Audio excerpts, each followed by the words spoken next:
My phone lit up with an unknown number, and I almost let it die like everything else from that era. Then a trembling voice said, "Ethan, it's Rachel." And the wound I'd sealed years ago opened without permission. The office was quiet in the way expensive buildings get quiet after hours. No footsteps, no chatter, just HVAC and the soft scratch of my pen moving across paper. Blueprints covered my desk like a controlled mess. Lines, angles, load paths, things that obeyed rules. Things that held if you built them right. My phone buzzed once. Unknown number. I stared at it until the screen dimmed. I didn't know strangers my time. I didn't know the past anything. It buzzed again.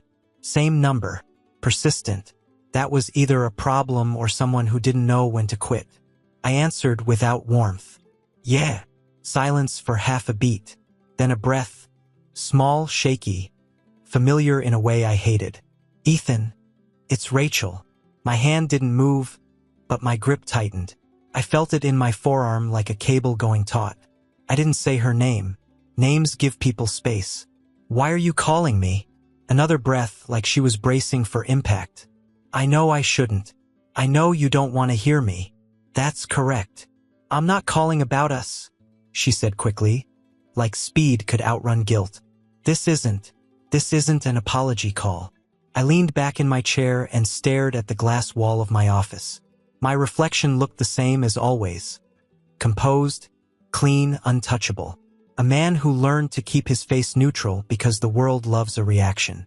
"Then say what you called to say," I told her. "You've got 10 seconds before I hang up." Her voice dropped. "It's about Dylan." That name still had weight. Not heartbreak weight. Structural failure weight. Partner who smiled while he stole.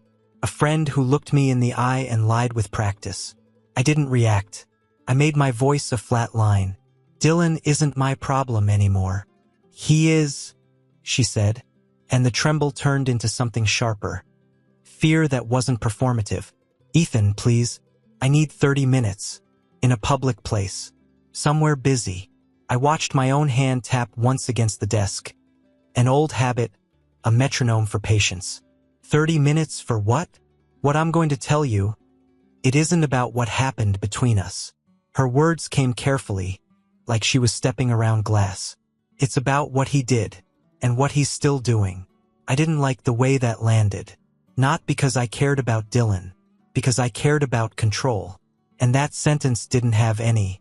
"Rachel," I said, calm enough to be cold, "you don't get to pull me back into your chaos." "I know," she whispered. "That's why I'm asking instead of showing up. Please, just 30 minutes. If you think it's nothing, you walk away and I never call again." My eyes went back to the blueprint in front of me. Clean lines pretending the world was simple. I'd rebuilt my life with that same lie.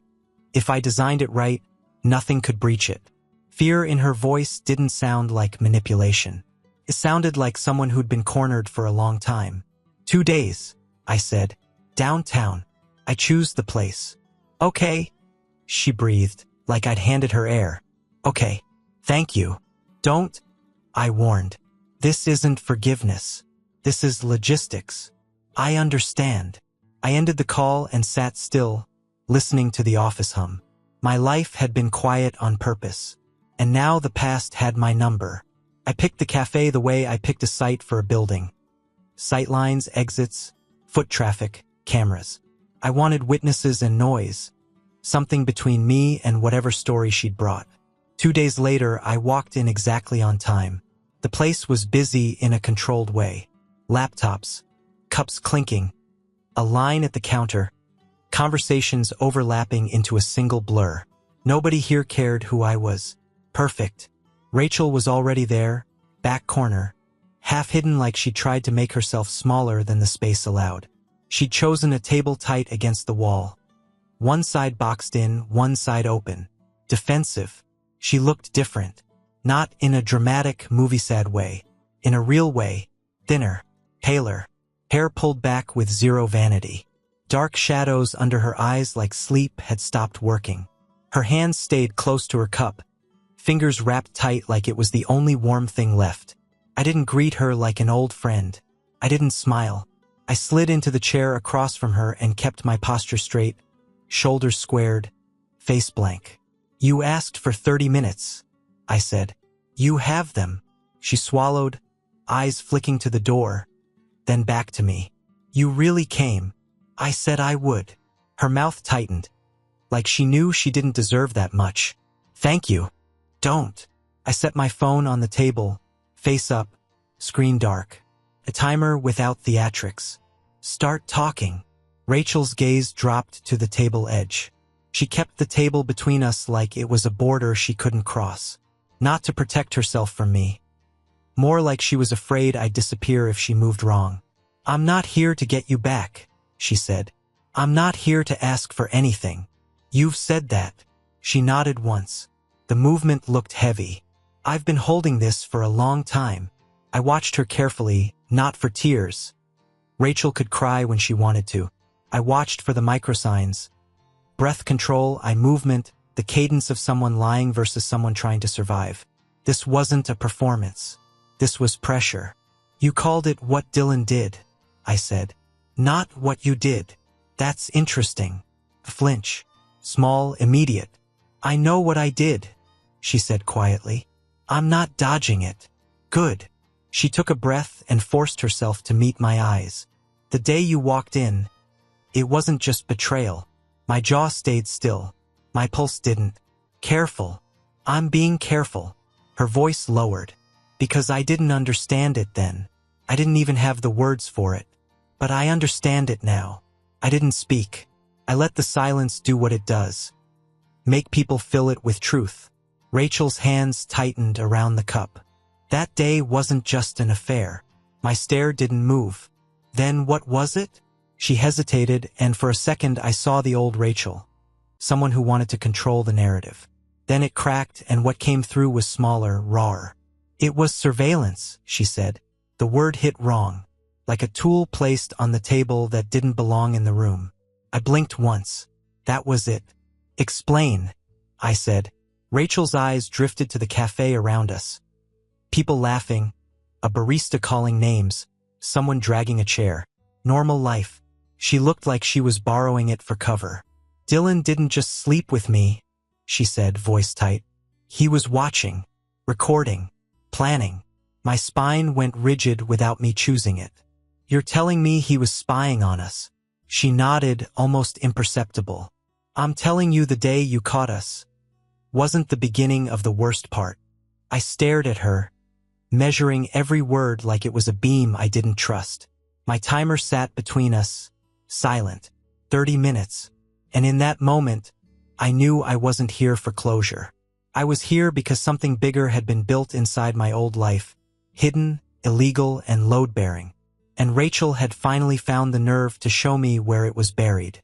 Rachel reached into her bag like it weighed 100 pounds. She didn't rummage. She didn't hesitate, like she'd rehearsed this 1,000 times and still hated every second of it. She slid an envelope across the table. Plain, unmarked, thick enough to matter. I didn't touch it right away. I looked at her hands instead. Knuckles pale, fingers tight. The slight tremor she couldn't fully control. What is this? I asked. Proof, she said. Not stories. Not feelings. Proof. I kept my voice level. Proof of what, Rachel? Her throat moved as she swallowed. Dylan installed recording devices. Hidden ones. Without consent. The word consent landed with a sick kind of precision. In our house? I asked. Her eyes flinched, then held. In the bedroom you thought was private. And, not just there. Something cold slid behind my ribs. Don't panic. Not a shock. A structural shift. Like realizing the foundation you trusted was poured on sand. I opened the envelope and pulled out the stack. Printouts first. Messages. Screenshots. A thread of threats written with the casual arrogance of a man who'd never been challenged. Dates, amounts, accounts. I didn't let my face change, but my focus narrowed until the cafe noise turned into static. Rachel spoke low, like she was afraid the words would carry. He'd show me stills, angles. He'd describe what he had, what he could send. My eyes tracked a bank transfer page. Payment. Then another. Then another, spaced out like a subscription. You paid him, I said. Yes. No excuses. Just the word. I turned a page. A screenshot showing a room corner, familiar crown molding, the edge of a closet door. An angle too high to be a phone left on a nightstand. It wasn't a memory anymore. It was geometry. I felt my jaw tighten once, then lock back down. How long? Rachel's voice went thinner. 4 years. 4 years. I heard it like a sentence. And you never went to the police. I was scared, she said. Not of him, of what he'd do with it. To me, to my parents, to my job. Her eyes flicked up, then down again. And I thought if I kept paying, it would end. It never ends, I said. She nodded like she'd learned that the hard way. It didn't. It evolved. I flipped through more pages. Another message thread. Dylan demanded money with a deadline. Dylan mentioned names, her mother, her boss, like he'd already mapped her life. My anger didn't spike. It sharpened. The old betrayal, the image I'd carried for years, had always felt ugly, but simple.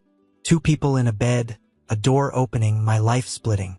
I'd rebuilt around that like it was the whole truth. But this rearranged reality. It explained the weird aftershocks. The paranoia that showed up in places it didn't belong. The way certain moments had felt staged, like I'd been in a room with an unseen audience. I set the stack down with care, the way you set down something contaminated. Rachel's voice cracked, then steadied. I'm not asking you to forgive me. I didn't look at her. I stared at the printouts like they were blueprints to a hidden structure inside my past. You let him in, I said quietly.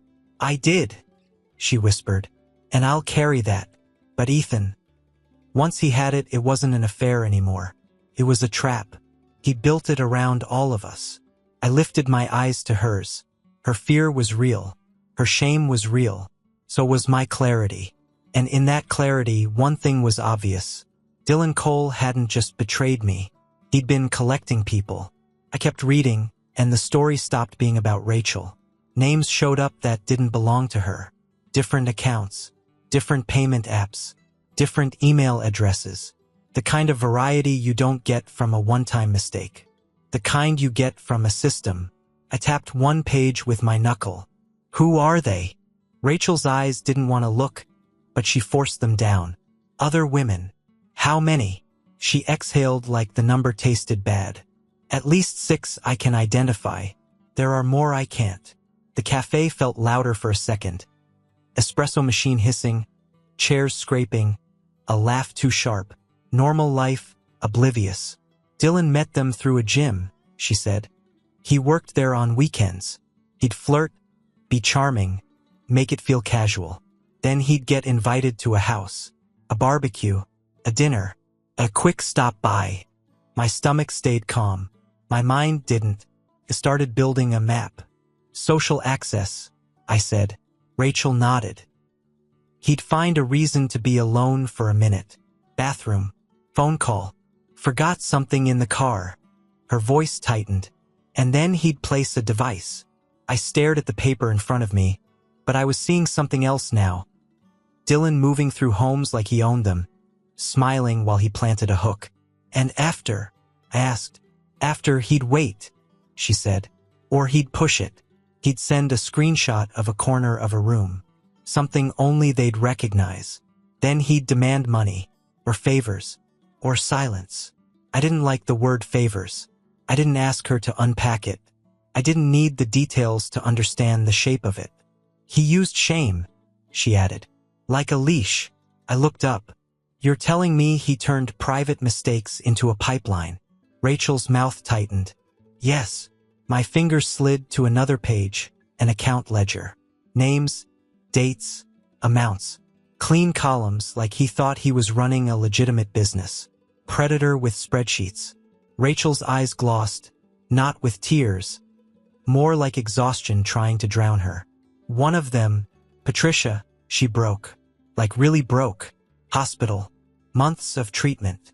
She swallowed hard. Dylan told her it was her fault. That nobody would believe her. My jaw set. Controlled. Quiet. For years, I'd filed my divorce under personal tragedy. Something I survived, something I outworked, something I buried under new projects and clean routines.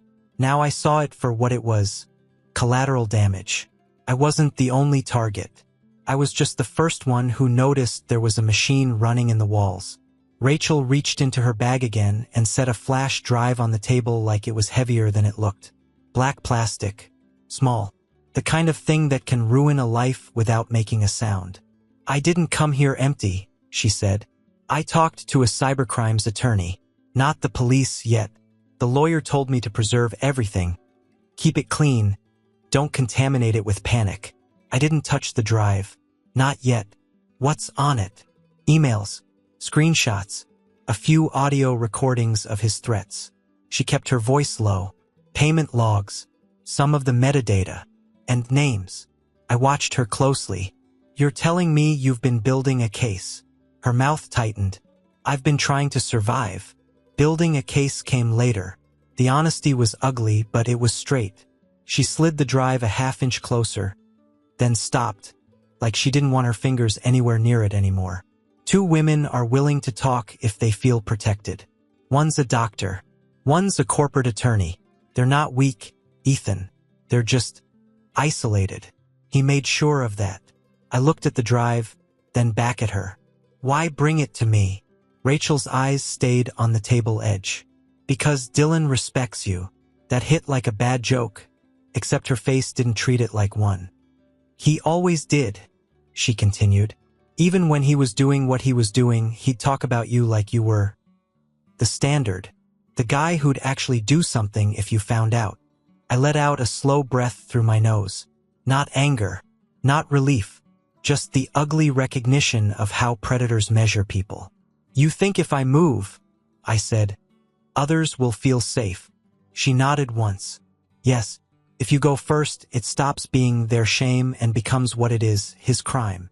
The cafe noise kept rolling around us, steady and dumb. People living normal lives while a man like Dylan built traps in the dark. I felt 2 urges pull in opposite directions. 1. Stand up, walk out, and never let any of this touch my life again. Keep my rebuilt world sealed. 2. Do what I've always done when something is rotten inside a structure. Trace it, expose it, and take it apart without collapsing the people still inside. I looked at the drive again. Have you given this to anyone else? I asked. No, she said. Only the attorney. They told me to keep the original and make copies. Chain of custody. Good. Smart. Fear can make people reckless. This wasn't reckless. I finally picked up the flash drive between 2 fingers, like it might burn. I didn't pocket it. I just held it long enough to decide what kind of man I was going to be next. I'm not doing this out loud, I said. No stunts. No threats. No amateur hero acts. Rachel's eyes lifted, cautious hope fighting shame. I'll verify everything, I continued, through my own lawyer. We do this clean. Preserve evidence, protect witnesses, and involve cybercrimes the right way. She swallowed. You'll help. I'll do it correctly, I said. That's not the same thing. Her shoulders dropped a fraction, like she'd been holding them up for years. My phone timer buzzed once. 30 minutes. I stood. We're done here.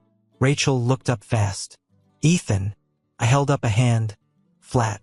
A stop sign. This doesn't fix us. I know, she said quietly. I nodded once, then turned to leave. Revenge would have been easy. But justice? Justice was paperwork done right, and I was built for that. I didn't plug the flash drive into my office computer. That's how amateurs ruin cases. I took it straight to a digital crimes attorney with a reputation for being boring in the right ways, chain of custody boring, court admissible boring. The kind of boring that puts bad people in cages. We worked in a windowless conference room with a printer that never stopped and a legal pad that filled up fast. First step, copies. Verified hashes. Time-stamped notes. Everything preserved like it would be attacked in court, because it would. Then we went through the contents. Emails with Dylan's casual cruelty. Payment demands dressed up like agreements. Audio clips where his voice stayed calm while he threatened people's lives with public exposure. He spoke like a man ordering lunch. The lawyer traced transfers and mapped timelines. I watched the pattern appear. Steady, methodical, repeatable. A scheme built to scale. Once the evidence had bones, the harder work started. Calls. Not to cops yet. Not until I knew who I was pulling into this. A file doesn't shake when it hears a name. People do. The first number belonged to Dr. Patricia Hayes. When she answered, her voice was professional by reflex. "This is Dr. Hayes. This is Ethan Parker," I said. "You don't know me. I'm calling about Dylan Cole." Silence. Not the awkward kind. The kind where the air leaves the room. Then a small sound. Like she'd covered the receiver and tried to breathe without me hearing it. "Who gave you my number?" she asked. "A woman named Rachel Parker. My ex-wife." Another pause. Then her voice went thin. "I told her not to say my name." "I'm not calling to pressure you," I said. "I'm calling because I have evidence. And I'm building a case with counsel. If you want to stay out, you can. If you want to be protected and heard, that's on the table." I heard her inhale, shaky, and then she broke. Not loud, not dramatic. Just the sound of someone trying to hold it together and failing for a second. "He ruined my life," she said, barely audible. "I know," I replied. "And you weren't the only one." That sentence mattered. I could feel it land. She didn't cry after that. She steadied. "Doctors know how to compartmentalize pain when they have to. Send it to my attorney," she said. "If it's real, I'll talk." "It's real," I told her. "But we'll do it right." The second call was Lauren Bennett, corporate attorney. Different kinds of strength. She answered, clipped. "Lauren." I introduced myself the same way. Said Dylan's name. She didn't break. She went quiet, dangerous quiet like a judge listening. "What do you want from me?" she asked. "Truth," I said. "On record. If you're willing." A pause. "If you're lying, I bury you," she said evenly. "Fair." "I'm not lying," I replied. "If the evidence holds up the way it looks, will you testify?" She exhaled once. "If it's real, yes." When I ended those calls, I sat in my office and stared at the wall longer than I should have. I realized Dylan's power was never just the cameras. Cameras are hardware. Threats are words. His real weapon was isolation. Convincing each woman she was alone, unprotected, and too ashamed to reach for help. For years, I'd carried a different kind of isolation. The private shame of missing signs. Of being the guy who didn't see betrayal until it was in his face. Now that shame started to change shape.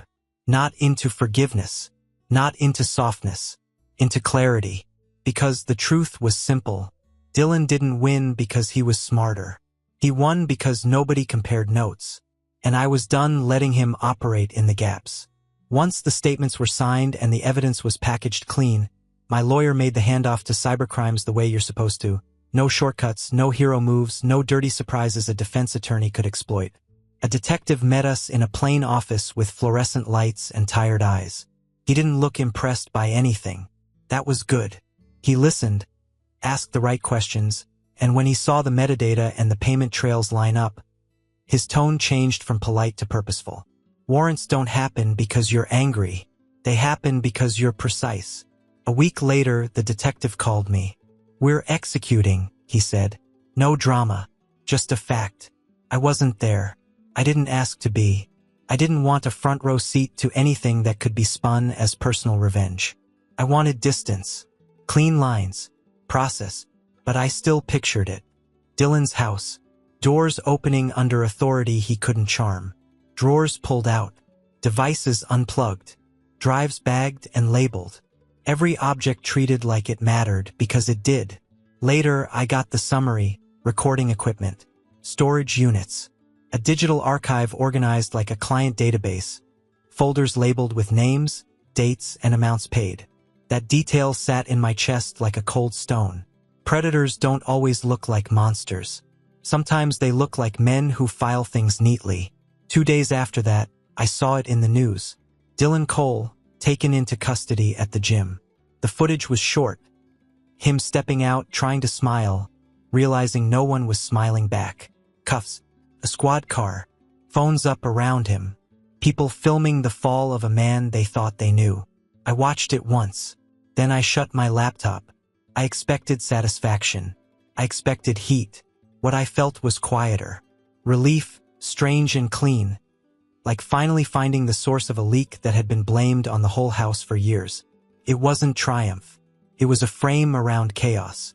And for the first time since that day long ago, the past stopped feeling like a shadow and started looking like evidence. The case moved faster than I expected. Not because the system suddenly cared, but because Dylan left a trail like he thought he was untouchable. Digital evidence doesn't forget. Payment records don't get nervous. Metadata doesn't care how charming you are.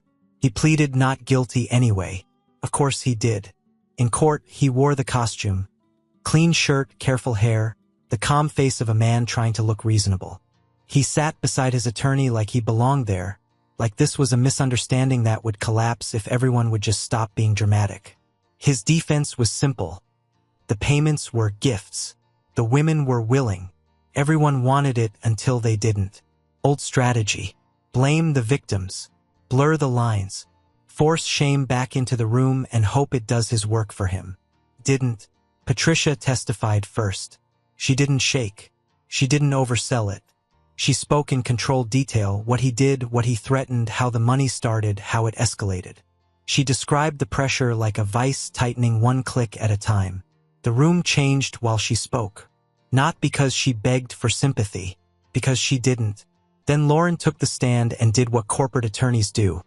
She organized the chaos into facts, dates, messages, transfers. She left Dylan's excuses lying on the floor in plain sight. By the time Rachel was called, the courtroom already understood what this was. Rachel walked up like she was carrying weight on her shoulders that didn't belong to anyone else. She took the oath, sat, and kept her eyes forward. She didn't look at Dylan, and she didn't look at me.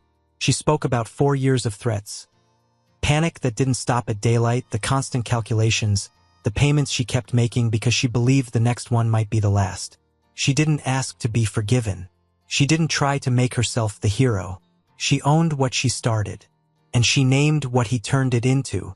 I sat in the back the whole time, neither her supporter nor her enemy, just a witness to consequences. A man watching a chain reaction play out in public where it belonged. When Dylan's attorney tried to imply the women wanted it, Patricia didn't argue. She just repeated the truth calmly, and the implication died under its own ugliness. When they tried to paint the payments as willing, Lauren pointed to the threats, the deadlines, the escalation, the way coercion shows up when you stop pretending. Dylan didn't crack. He didn't shout. He just shrank a little each day, like daylight was a pressure he wasn't built for. The verdict came without theatrics. Guilty. Multiple counts, extortion and privacy-related crimes that matched the evidence too cleanly to spin. The judge's tone stayed flat when the sentence was read. Like even the court refused to give Dylan the satisfaction of drama. A long prison term. Restitution ordered. The money part felt symbolic compared to the damage. You can't refund years. You can't reimburse a nervous system. But accountability? That part was real. And when the gavel came down, it sounded less like victory and more like a door finally closing. After the trial, I didn't celebrate. I didn't post anything. I didn't take victory laps. I just cleaned the house. The old firm, what was left of it, got dissolved the right way. Contracts finished, accounts closed, loose ends tied off. I rebuilt under a new name not because I was running, but because I refused to let Dylan's shadow sit on my letterhead. New signage, new filings, new brand, same hands, same standards. Months later, a letter showed up in my mailbox with no return address. I recognized the handwriting before I fully accepted that it existed in my world again. Rachel. I read it standing up. I didn't sit for it. She wrote that she was in therapy, living somewhere new, working a job that didn't require a polished smile every day. She didn't ask for forgiveness. She didn't mention us like there was still an us to negotiate. She acknowledged one thing, that I'd taken a private disaster and turned it into protection for other people. That was it. No poetry, no plea, I folded the letter and set it in a drawer I rarely opened. I didn't write back. Closure doesn't always need dialogue. Sometimes it needs boundaries that stay intact. Life kept moving. Then an art event came up. One of those nights where donors pretended to understand design and architects pretended to enjoy small talk. I was presenting a museum project, the kind of work that outlives the noise. Clean lines, honest materials. Light is used like a tool. That's where I met Olivia Carter.